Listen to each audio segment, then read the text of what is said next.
떨어진 게 물량이 많아지는 한 해가 될 겁니다. 그동안 우리가 2022년과 2023년 초까지 경험했던 하락 기간은 가격은 떨어졌는데 물량이 많지 않았어요. 2024년도에는 많이 떨어지면서도 물량이 많아지는 그런 시장을 전망하고 있습니다.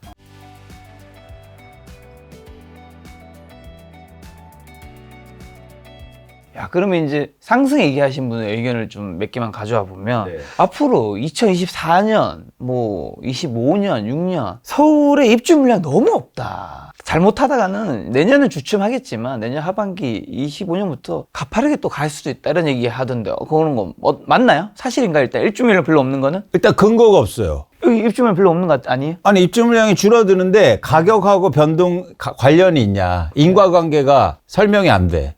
이거 보세요. 이 막대 그래프가 입주 물량과 매매 가격 증감률인데 어디에서 이게 상관관계가 보이세요? 많이 증가할수록 집값 올랐는데 오히려 직관적인 거에는 사실은 답이 없어요. 마치 아파트 공급이 줄면 입주 물량 줄면 가격 오를 것 같죠? 아닌데 아닐 수 있다는 생각을 갖는 게 중요해요. 이런 얘기 많이 하잖아요. 주택 공급이 부족해서 집값 오를 거다. 입주 물량도 그렇고 인허가 물량도 그렇고 이거 2009년부터 2010년 기사입니다. 2, 3년 내에 주택 공급 대란 우려. 정종환 국토장관 3년 후 주택 부족할 수 있다. 주택 허가 면적 10년 만에 최저. 이때도 집값 폭등하고, 집값 폭락하고 미분양 주택 증가하니까 건설사들이 분양을 줄였어요. 그래서 입주 물량 줄어드는 거예요. 여기서 잘 보세요. 지금 이거 국토부 장관 이름만 바꾸잖아요. 지금 기사하고 똑같아. 그러면 우리는 이건 검증이 돼요. 그럼 2, 3년 후는 2012년과 13년도에 집값 올랐냐? 더 빠졌다니까. 이걸 보여드리는 거잖아요. 더 빠졌다. 이유는 극명합니다. 뭐냐면 수요가 줄었기 때문이에요. 투자 수요가. 공급이 아무리 감소해도 수요가 줄면 가격은 빠질 수밖에 없고 또 하나 뭐냐면 집값을 결정하는 공급은 뭐다? 매물? 그렇죠.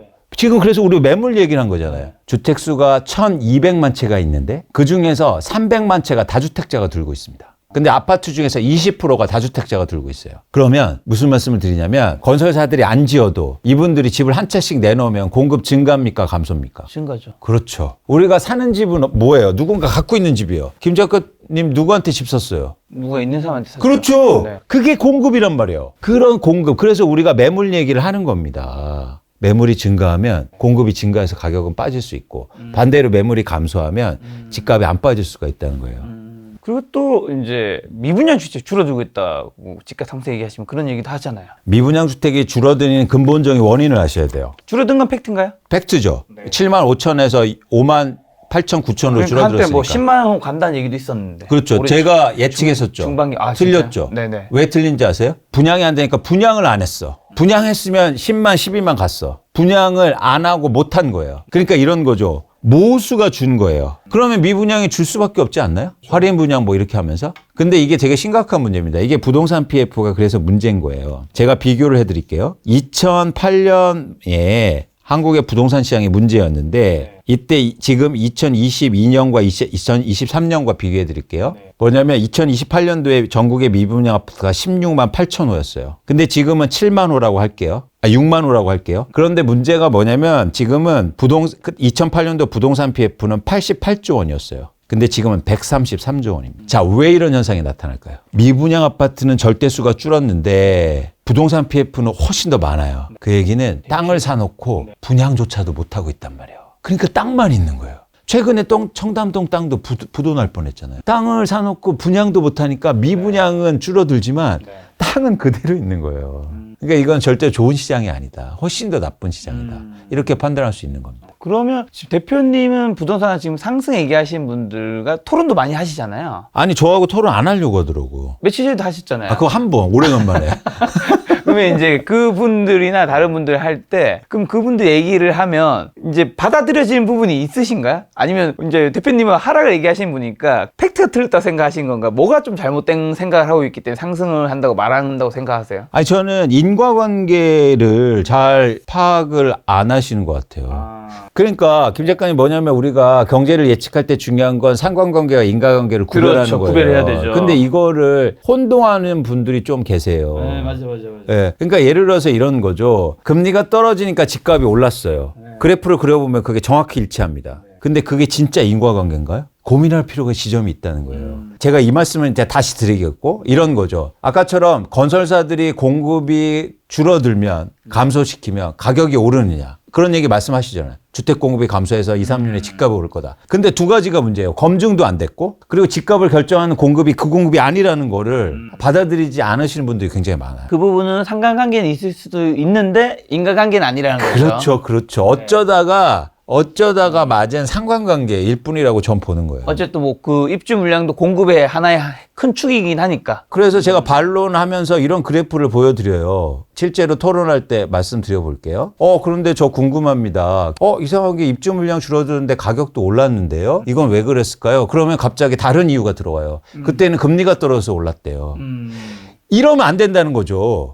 그렇죠. 그럼 원인이 달라지잖아요. 그렇기 때문에 이게 본질적인 원인이 아니라는 겁니다. 근데 그런 부분에 대해서 얘기하니까 자꾸 얘기하니까 토론 안 하려고 하는. 저는 웰컴. 누구든지 어떤 분이든지 토론 많이 했으면 좋겠다. 알겠습니다. 2024년에 언제든지 김작가집에서? 상승 얘기하신 분 있으면 저한테 연락 주십시오. 개인톡 주십시오. 자, 그럼 2024년 지금 이제 중요한 시장에서 이야기 많이 들었으니까요. 2024년 부동산 집값 매매랑 전세 이제 어떻게 보시나요? 일단 매매가 중요한데 말씀드리면 매매 가격이 하락하는 이유는 투자 수요가 계속 감소하고 있고 매물이 증가한다. 이 매물이 증가한다는 거 2023년도에 없었던 일이에요. 매물이 증가하는데 어떤 매물이 증가하냐면 가격을 낮추는 매물들이 증가해요. 그러면서 어떤 현상이 과거하고 다르게 나타날 거냐면 떨어진 게 물량이 많아지는 한 해가 될 겁니다. 그래서 2024년도에는 많이 떨어졌는데 많이 떨어지는. 그러니까 가격도 떨어지고 양도 많아지는. 그동안 우리가 2022년과 2023년 초까지 경험했던 하락 기간은 많이 떨어졌는데 많이 떨어지지 않았어요. 가격은 떨어졌는데 물량이 많지 않았어요. 2024년도에는 많이 떨어지면서도 물량이 많아지는 그런 시장을 전망하고 있습니다. 두 번째는 이제 전세 가격. 전세 가격이 혹시나 그러면 하락폭은 생각하신 게 있나요? 가격 하락폭? 네. 가격 하락폭은 저희가 예측하지 않아요. 그거는 유연하게 여러분들이 보실 필요가 혹시나 있고. 그러면 저점 근처까지도 가는 건가요? 아니면? 가능성 있어 보여요. 그 정도 가능성이 네, 있어 보인다. 30% 이상. 그 정도 하락하는 물량이 많아질 수 있다라는 겁니다. 그리고 이제 전세 가격이 중요한데 전세 가격은 아까처럼 정확히 어디하고 연결될 수 있냐면 사실 입주 물량하고 연결될 수 있어요. 그래서 입주 물량이 줄어들면 전세 가격은 올라요. 왜냐하면 전세 시장에서는 임대차 시장에서는 투자 수요가 없거든요. 그래서 실수요와 실공급만 있잖아요. 그렇기 때문에 실공급이 줄어들면 건설사들이 입주하는 물량을 줄어들면 사실은 전세 가격이 오를 수 있죠. 그런데 내년도에 입주 물량이 줄지 않습니다. 올해 대비해서. 그리고 과거 평균 대비해서. 그래서 특히 수도권이 줄지 않아요. 이건 틀린 말이에요. 서울의 입주 물량이 예를 들어서 내년에 2만 가구 밑으로 줄어들어요. 올해보단 크게 줄거든요. 그렇다고 해서 전세 가격이 오르지 않아요. 왜? 전세 시장은 수요는 특히 탄력적인 성격을 갖고 있어요. 서울의 전세 가격이 많이 오르면 수도권으로 이전합니다. 그래서 수도권의 입주 물량까지 같이 봐줘야 돼요. 그래서 수도권의 입주 물량의 10만 가구 이상이 입주되기 때문에 올해부터 절대 주는 건 아니에요.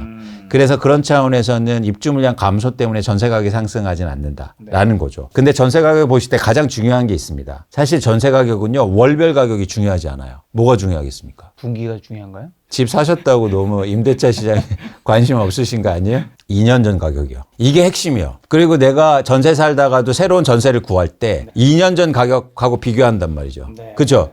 그리고 내가 갱신하더라도. 맞습니다. 그래서 2년 전 가격과 가격이 어떻게 되느냐가 중요합니다. 그래서 월별 가격이 올라도 2년 전 가격이 떨어지면 시장에 충격을 줄 수 있어요. 그게 바로 역전세입니다. 그런데 이 역전세가 내년 상반기까지 지속될 가능성이 높아요. 이거 올해 11월까지 제가 서울 아파트에 갱신 계약한 거의 2만 가구 이상의 그 아파트 전세 계약을 전수조사한 결과인데 그중에서 60% 이상이 다 역전세입니다. 이게 내년 상반기까지 지속돼요. 왜? 2년 전 가격이 가장 비쌌기 때문에. 2022년 상반기가요. 그러면 내년 상반기까지 역전세는 지속될 가능성이 커요. 이 말은 완전 틀린 말이에요. 다른 말도 아니고. 월별 전세 가격이 오른다고 그래서 역전세가 없어졌다? 이거 맞아요? 틀리잖아요. 월별 가격이 오르는 게 중요한 게 아니라 2년 전 가격보다 올라야 돼요. 그렇죠. 그래야 역전세가 되는 거죠. 그렇죠. 역전세의 개념이 그거잖아요. 그런데 지금 모든 분들이 월별로 전세 가격이 오른다고 역전세가 없어졌대. 이게 말이 됩니까? 근데 저 궁금한 거는 지금 60%가 역전세 해당된다 했잖아요. 그럼 나머지 40%는 역전세 해당이 안 돼요? 2년 전에 비해서 집값이 전반적으로 좀 떨어지지 않았나요? 전세 가격이 전세 가격이 2년 전보다 오르는 갱신 계약도 있단 말이야. 어떤 데길래 오르나요? 이런 데는 좋은 데인데 제가 다음에 말씀드릴게요. 아직 확인이 되지 않은가? 아니요, 확인됐는데 우리 안 갖고 왔어. 너무 많으니까. 이거 2만 개를 전수조사했다니까. 그렇죠. 저 의심하는 거예요? 아니. 자, 중요한 건 뭐냐면 상당히 많은 수가 역전세하고 심지어 30% 초과해서 빠지는 것도 이렇게 많아요. 그렇기 때문에 이 역전세가 시장에서 지속되고 있고 내년 상반기까지 지속될 수 있다고 보는 겁니다. 그러면 이제 집값 하락한 후에 이제 반등할 때 어쨌든 아까전에 실수요자분들이 집을 많이 사셨다고 했잖아요. 그럼 그분들은 아까 말씀하신 다주택자들이 갭으로 사는 것과 다르게 이제 대출을 끼고 사니까 대출 규모가 많이 늘어났을 텐데 그분들의 대출이 늘어난 거는 좀 이번 하락기를 잘 버틸 수 있을 만큼 괜찮은지랑 그분들은 어디를 많이 샀던 거예요? 사실은 주거가 자기가 거주하기 좋은 곳을 많이 샀고 특히 이제 수도권에 많이 산 이제 경향성을 보이고요. 흥미롭게도 뭐냐면 어쨌든 굉장히 여러 군데 이렇게 펼쳐져 있어요. 그래서 굳이 뭐 투자하기 좋은 데뿐만 아니라 실거주로 좋은 데를 이제 샀는데 이게 그런 부분에서 저는 이제 고민할 필요가 있어요. 제가 이제 계속 구별해 드리는데 실수요와 투자 수요잖아요. 예를 들어서 우리가 이런 말을 많이 하잖아요. 금리가 떨어지면 가격이 오를 거다. 근데 여기서 중간이 빠져 있어요. 금리가 인하된 다음에 집값이 오르는 게 아니라 중간에 뭐가 빠져 있습니까? 기준금리 인하돼서 집값이 오르는 게 아니라 중간에 뭐가 빠져 있어요. 대출금리요? 그건 대출금리라고 할게요.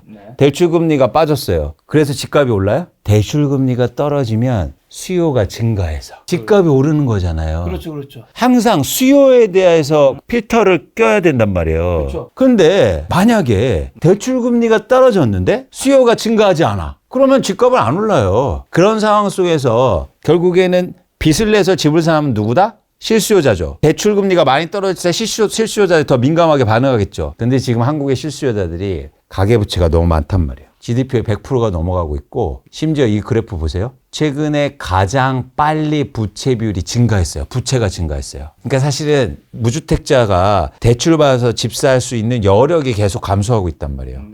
금리가 떨어져도 대출받을 수 있는 사람들이 많이 안 남아있다. 이게 중요하거든요. 그렇기 때문에 금리가요 아주 급격하게 떨어지지 않는 한 금리가 인하돼도 수요가 증가하는데 한계를 보일 거예요. 요즘에 이제 부동산 시장 전문가분들과 많은 이야기 들었는데 대표님 이야기 솔깃한데요. 유주택자인데 떨어질 것 같은 느낌이 드네요. 아니 그런 거잖아요. 그러니까 내가 무주택자인데 나 대출도 안 받고 대출 받을 여력이 커. 그러면 금리 떨어지면 대출 받아서 집 사겠죠. 그런데 지금 그런 분들이 시장에 많이 없다고요. 그리고 계속 줄고 있어요. 그래서 중국적으로 집값은 언제 오를 수밖에 없냐면 금리도 뭐 중요할 수도 있겠지만 결국엔 시장에 투자 수요가 들어와야 돼요. 근데 지금 투자할 분들이 집 살 마음이 없어요. 자, 지금 부채 많고 이제 부담들이 증가하고 있다면 경매 건수로도 다 이어질 것 같은데 경매 건수나 뭐 연체율 같은 거 그런 거는 좀 어떤 상황인가요? 절대 규모는 크진 않지만 이게 빠르게 증가하고 있지 않습니까? 5천 건에서 막 10,000건으로 2배 이상 증가하지 않았습니까? 이게 더 빠른 속도로 확대될 가능성이 있는 거죠. 그러니까 이게 흥미로운 게 이렇게 경매하면 가격이 훨씬 싸게 거래되잖아요. 근데 거의 우리나라가 유일하게 이 경매 건수를 거래 가격에 포함시키지 않아요. 이상하죠. 그것도 거래된 거 아닌가요? 그런 입장에서는 사실 우리가 1억까지 고려하면은 집값이 굉장히 많이 빠질 수가 있겠다고 생각하는 거죠. 지금 대표님 어쨌든 지금 이제 하락을 얘기하시는 분이고 그다음 앞으로 집값의 하락이 떨어지면서 이제 매물량도 훨씬 많이 늘어나면서 이제 그렇게 보시는데 안 좋게 보시는 거잖아요. 근데 이제 2024년 말쯤에라도 올라갈 수 있다고 이제 보시는 입장. 뭔가 안 좋게 강하게 얘기하시지만 그 기간이 길지는 않은 거잖아요. 뭔가 왜 그렇게 길지 않게 보시는 거죠? 그거는 두 가지 근거가 있는데 첫 번째는 뭐냐면 아까도 보여드렸듯이 아직 투자 수요가 살아있다는 거예요. 가격이 빠지니까 사잖아요. 가격이 빠지면 사는 사람들이 있으니까 사실은 좀 사이클이 짧아졌다고 보는 거고 그건 유동성의 힘인 것 같아요. 금리가 올라도 지금 유동성은 되게 풍부하거든요. 돈 있는 사람들이 많다는 얘기예요. 그럼 가격이 떨어지면 한 채 사고 두 채 사고 세 채 사고 이럴 수요가 이제 남아있다는 차원에서 사이클이 좀 짧아졌다는 얘기하고 저는 김 작가님 그 단어를 좀 바꾸실 필요가 있어 보여요. 안 좋은 게 아닙니다. 좋은 거예요. 누구 입장에선. 무주택자 입장에서. 그렇죠. 이건 사실은 그래서 가치 중립적으로 얘기할 필요가 있어요. 어떻게 표현해야 돼요? 좋다 나쁘다는 표현을 쓰지 말아요. 가격 떨어진다. 가격 오른다. 이렇게 얘기하면 될 거 아니야. 안 좋게 보시는 거네. 이렇게 얘기하면 안 된다는 거예요. 그럼 가치가 들어가잖아. 제가 아까 전에 유주택자인데 집값 떨어질 것 같다고 얘기했잖아요. 전 그렇게 약간 중립을 시키고 있거든요. 우리가 시장을 얘기할 때는 자꾸 뭐 저도 이제 언론하고 인터뷰할 때도 뭐 시장 좋게 보세요, 나쁘게 보세요. 그건 말이 틀렸다. 아니 가격이 떨어지냐 오른다를 질문해야지. 그거 좋다 나쁘다는 과연 누구 입장이냐는 거죠. 그러니까 무슨 얘기냐면 전 좋은 시장이 될 수도 있다는 거예요. 누구 입장에서는? 무주택자 입장에서. 근데 그거는 이제 저 그분들과 저도 약간 변호하자면 예를 들면 날씨로 비교하자면 날씨가 오늘 좋을 것 같으세요, 나쁠 것 같으세요. 기상 이런 거 안내할 때 뭐 인터뷰를 한다면 그렇게 할 수 있잖아요. 근데 누군가는 비 오는 걸 또 좋아할 수도 있잖아요. 근데 소수잖아. 소수잖아요. 근데 이건 50대 50이라고요. 그렇네요. 그거는 대부분 맑은 날씨를 좋아하고 최소한 70% 이상이지 않을까요? 그래서 김 작가님도 부동산 특히 얘기할 땐 떨어지는가 오르는. 근데 주식시장은 오르는 게 좋은 거야. 거긴 또 왜요? 갖고 있는 사람이 많거든. 공매도 치는 분도 있을 수 있잖아요. 소수니까. 소수니까. 소수 의견은 중요하지 않은 거예요. 중요하지 않습니다. 우리는 무조건 다수에 따른다. 민주주의니까. 민주주의는 원래 소수 의견도 존중하는 게 민주주의 아니에요? 존중은 하지만 따르는 건 다른 얘기잖아. 다르죠. 뭔가 철학으로 가는 거예요? 올해 마지막 특집은 뭔가 만남처럼 가고 있는 것 같은데. 그럼 혹시나 내년에 부동산 시장 하락을 더 부추길 수 있는 위험 신호들도 좀 있는 것들이 있나요? 선거요. 선거가 왜요? 내년에 선거가 있죠. 총선 2024년 4월. 지금 집을 갖고 계신 분들이 가장 기대하는 건 사실 정책이에요. 뭔가 좋은 정책이 나올 거야. 풀어줄 거야. 그렇죠. 근데 지금 대부분 정책들이 법률하고 연관돼 있어요. 근데 만약에 총선의 결과에 따라서 그런 기대감이 확 없어질 수가 있어요. 그렇게 되면 어떻게 된다? 매물이 더 많이 증가할 수가 있는 거예요. 그렇게 되면 가장 큰 변수는 사실은 선거와 정치 이슈, 정책 이슈가 되겠죠. 변동폭을 더 크게 만들 수가 있어 보입니다. 정부는 부동산 정책 좀 앞으로 좀 어떻게 할까요? 내년에 이제 선거도 있으니까 말씀하신 대로 총선. 그거는 눈에 보이는 건데 제 예측대로 가격이 빠지면 좀 더 이제 부양책이나 못 받게 하는 정책들이 나오겠죠. 그런데 오를 때도 마찬가지지만 한계가 일시적으로 효과를 낼 수는 있겠지만 근본적으로 시장의 흐름을 바꿀 수는 없다. 그래서 계속 정책이 나오겠죠. 그런데 그게 뭐 의미 있게 시장을 변화시키는 좀 한계가 있다고 보고 있고 또 그런 측면에서 오히려 그 부정적인 영향이 있는 거예요. 뭐냐면 예를 들어서 선거에 따라서 그런 강도가 좀 약해질 수도 있는 거니까. 그래서 저는 뭐 정책이나 이런 이슈들을 좀 불확실성 차원에서는 2024년도에 관심 있게 일단 보고는 있습니다.